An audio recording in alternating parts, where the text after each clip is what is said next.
அந்திமழை பொழிகிறது, ஒவ்வொரு துளியிலும் உன்முகம் தெரிகிறது. உன் தமிழமுதை படித்த நான் பாடும்படி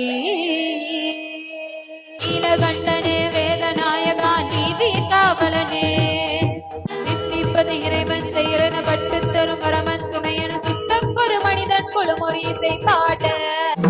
அம்மைக்கும் நாயகா அப்பனே ஐயனே அரசனே நடமாடவா ஆடுகிற காலலகில் காண பொடியாகவே நாம்